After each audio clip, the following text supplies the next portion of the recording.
Chef, we start from your life, your personal life, and everybody knows that you were a former football player. But one day you decide to put on your head your talk. Why? How do you arrive to this important decision? Well, for me, the reason actually finishing football was because of injury.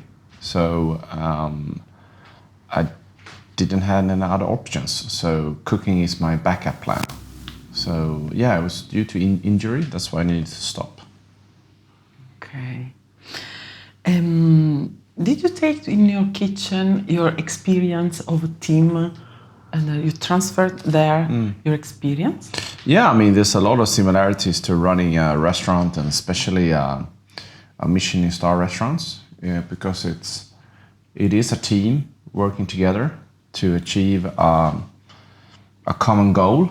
So, and I can see a lot of the guys in the kitchen and also in front of house, especially in restaurant Frantzén, they have backgrounds from professional, sports.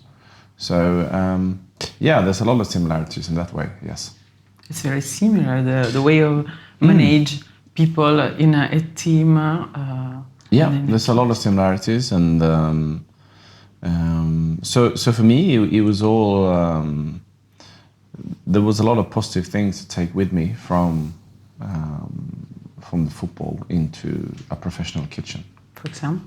No, teamwork and discipline, and it's also a big part of it is like is you guys against something, and the Michelin star restaurants is very it's hard work, so you got to be very disciplined. So there's a lot of good things to take with you from professional sports. I don't think it needs to be only football, it could be anything, but yeah. Okay. You describe your recipes as Nordic informed by... I found this... you describe your recipes as a Nordic informed by Japanese keiseki sensibilities with a spirit of French technique. Which is the real spirit of your cuisine? Which is your philosophy in the dish? The philosophy in the dishes is very different. The philosophy of the dish is very different because it depends what dish it is. But we're looking for, number one, high flavors. It should be like an explosion in the mouth. It should be powerful. And we try to use as little as possible of lactose, gluten, keep it light and fresh, because especially in Frantzén and in Zen in Singapore, there's multiple courses, it's a long menu. So philosophy-wise, it's all about flavors. And what is your relation with the farmers, with the artisan? Yeah, I mean, the Nordic region is tricky because it's the seasons are not very long, except for winter, unfortunately. When it comes to ingredients, you have to work really hard to find the best ingredients. So, we've been running Frantzén now for 11 years. So over the years, we built up some great relationships with farmers, fishermen, artisans, ceramic makers, everything. But it's hard work. Oh, yeah. The focus of the best chef award of this year was food meets science. How science and technology can go into the kitchen, in the cuisine? No, but cooking is, in many senses, it's science. I mean, just roasting a piece of meat is a lot of things happening, You got the Maillard effect happening, which is the caramelization around the meat. That's a common thing, and even the grandmother using baking powder, that's part of science. But we as chefs at my restaurants, we don't look into science in that way that much. It's just for us, it's a national thing just happening. But I think when molecular came to the fine dining with especially starting here in Spain with Little Bougie and the guys. There was a lot of new things, and there's a lot of things that people pick up, even though they're not cooking molecular food today. There's a lot of science going into it. And what about emotions? Yeah, I mean, emotions is, the first thing you eat with is actually your eyes when you see the food. That's a part of an emotion. And for me, music is a big part of it. And that creates emotions big time. I mean, for example, when you come to France, which is a 3-star Michelin restaurant, you go to the elevator and the music in the elevator is Enter Sandman with Metallica. That's not what you expect when you go to a 3-star Michelin, and people get, like you, wow, what's going on here, you know? Rock. So it's emotions, and for me, music is one thing that really can create emotions. And you choose the music for your restaurant? Yes, I do all the playlists. For example, which is your best or? It's hard to say. I mean, what we don't like, or what I don't like, and what I don't do classical music. You know, I don't want it to be boring. You know, so for me, it's more rock. You know. Okay. I want it to be energy. It's all about energy. We're talking a lot about creating energy in the restaurant. Like in your dish. In the dish, or also the feeling of going into the restaurant or sitting there and eating. And what I love about restaurants, it's the vibe. You know, you go to this big brasseries with 100 seats and it's this noise level going on. I love that.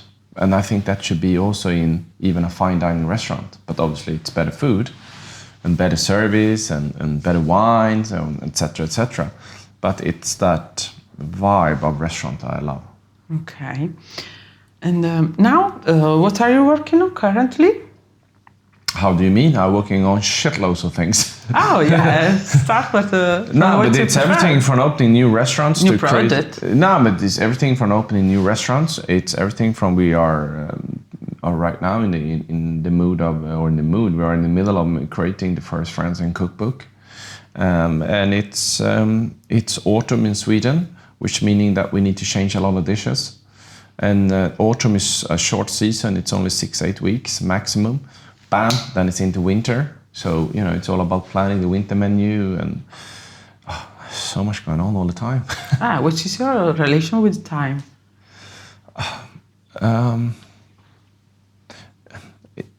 Time is running fast. That's my relationship with time. And to be able to do everything you want to do, you need to have a lot of organization. Because if you have organization, you also have freedom for creativity. And last year you received your 3rd star, right? Yeah. Yeah? It was last year, yeah. How did it change your life in the restaurant? Nothing really.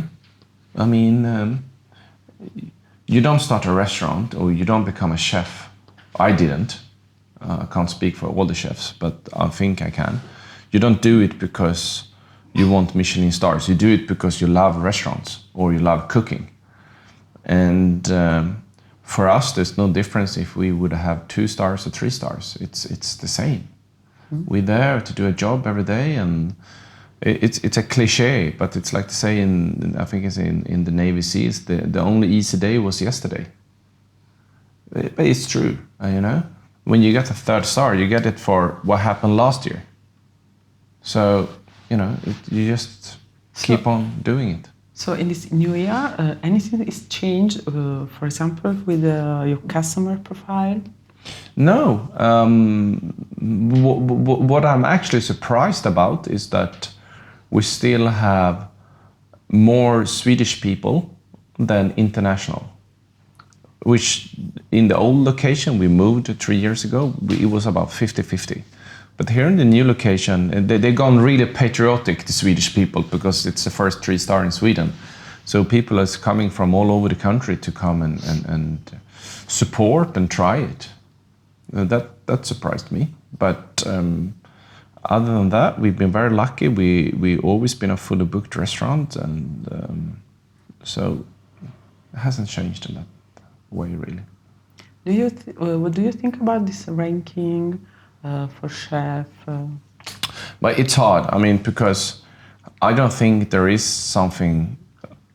I don't think there's anyone that can be named the best chef in the world in that sense, because unless the chef is the only one working in the restaurant, doing everything.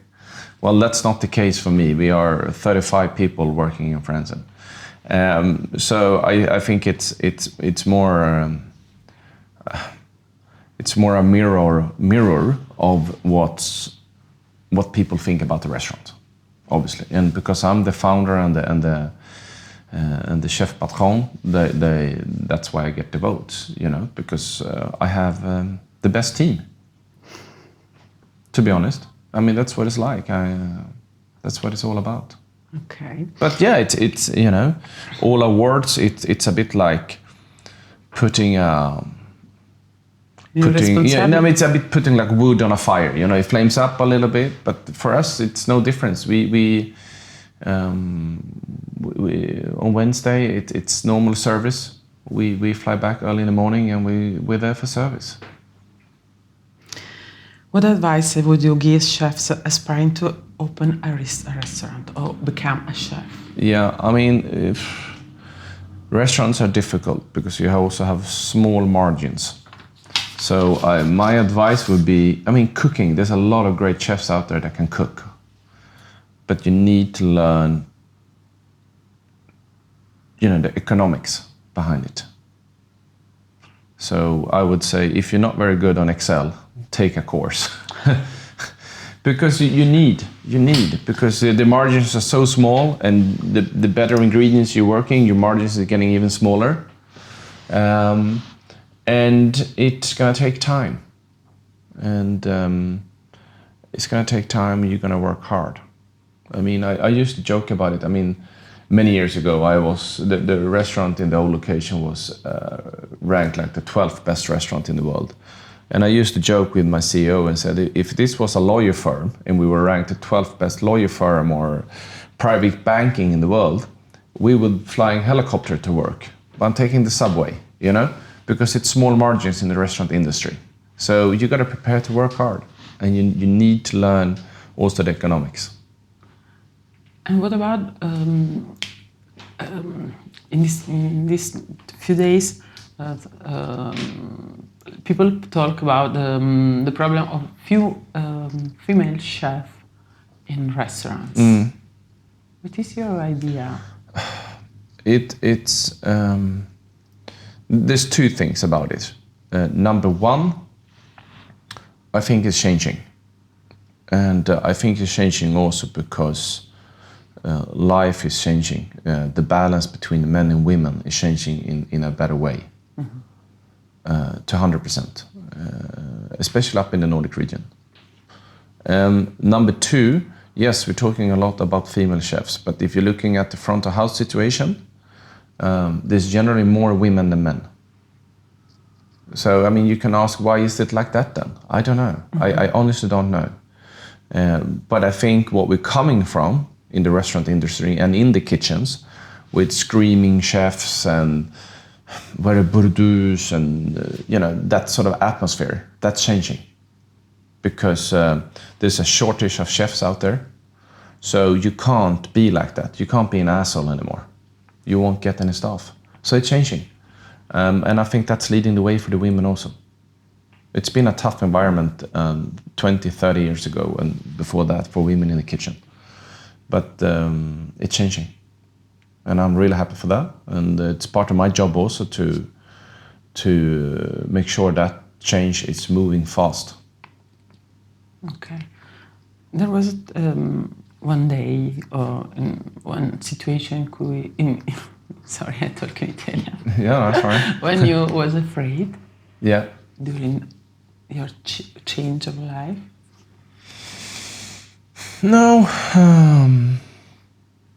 I've never been afraid of the change of life in that way, and for me, it's I've been always very good at moving on, from bad news to turn the bad news into something good, because you can find good things about it, And there was the same when my football career ended.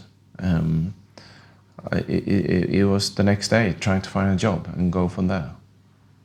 So, hey, you only live once, huh? All you can do is try, you know? And as long as you do your best and try the hardest, you can look yourself in the mirror. If things go sour and doesn't work out, well, at least I tried to 100%. That's all you can do, huh? You can't do much more with everything. Where you will be in 10 years? 10 years.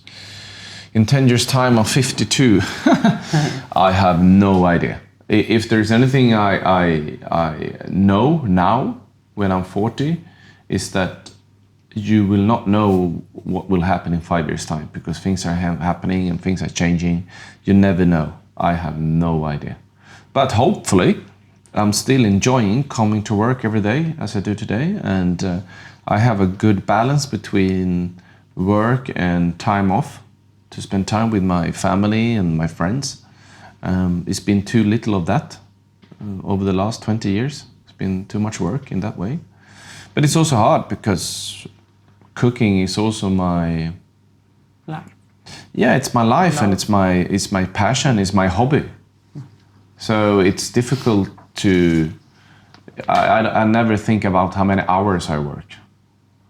Never, because it's generally something I have. I enjoy a lot. So I'm happy for that. There's a lot of people out there doing jobs that they don't have chosen. Yeah. You enjoy a lot. Ah, look. Okay. All right. I think this the